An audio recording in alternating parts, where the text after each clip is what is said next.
Alright folks, so this is how to change a power steering pump. Change the power steering pump because it was whining, so the pump most likely is bad. So you're gonna have to rent this tool I got from Advance, AutoZone.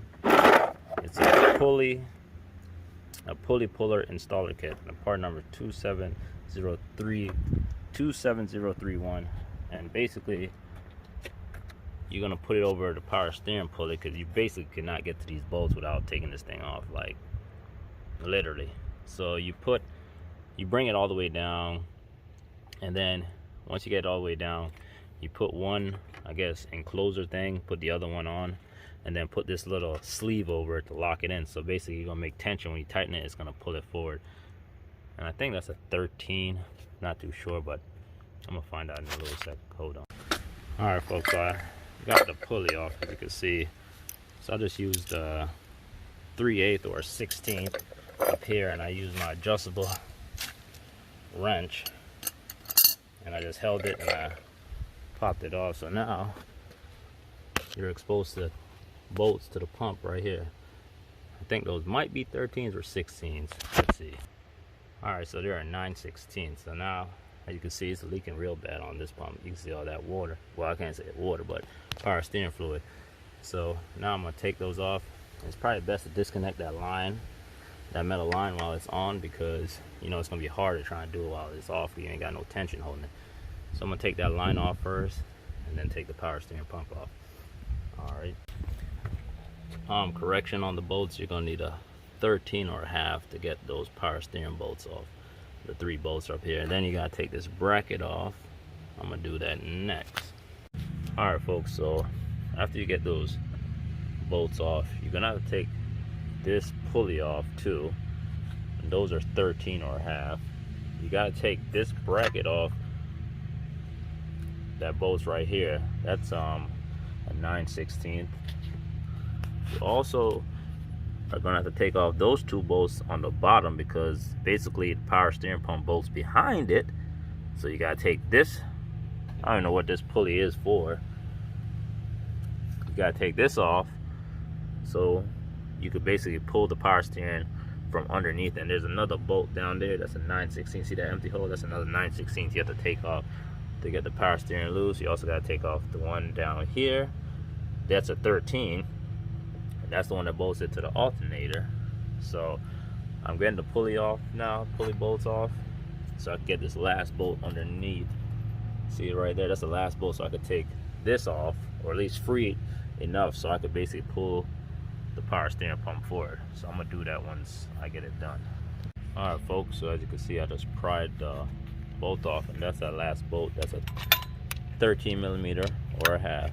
And as soon as I get this, I should be able to just pull this forward and have enough space to take off the power steering pump below it. All right folks, you got 2 options here. You can either take this bolt off, that's basically bolted to the, I should say, intake manifold. That is a 9/16. Or you could take off the 10 back here, which is easier because it just leaves it loose. So now see, I could take this off now. As you can see, it's free. So I could take this off, and then I'll be able to slide the power steering pump forward and get that out. All right, so more to come. All right folks, so just to let you know, you gotta take this bolt off right there. But also, you probably, if you could reach, there's another bolt.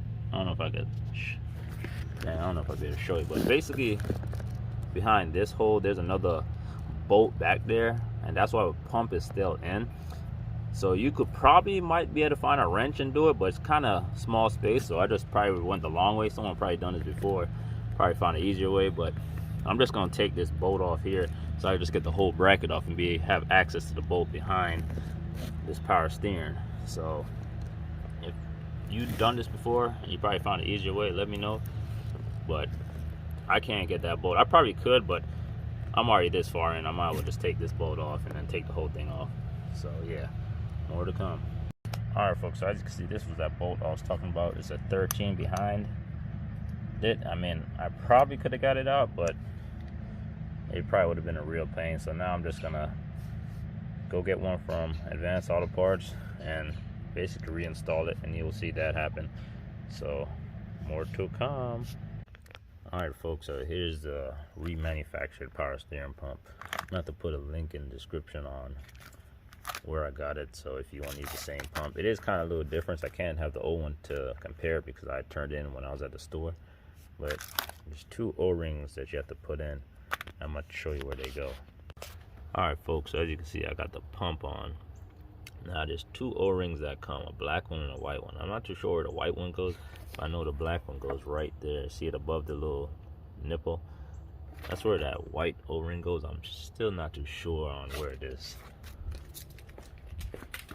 white one goes, so I'm just gonna leave it off.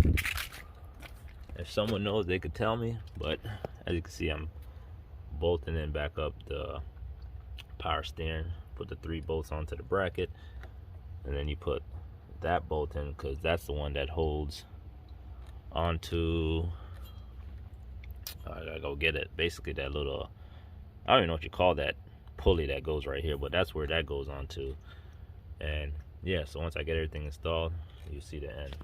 Alright folks, so what I was saying is this bracket basically goes up onto here, and you're gonna have these 3 bolts.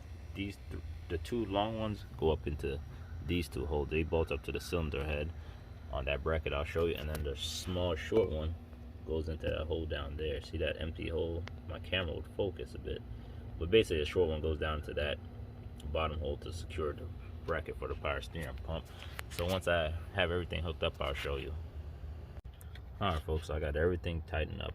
They're all 9/16 bolt, at least that one, and the one up here, and the one down there that's bolted up.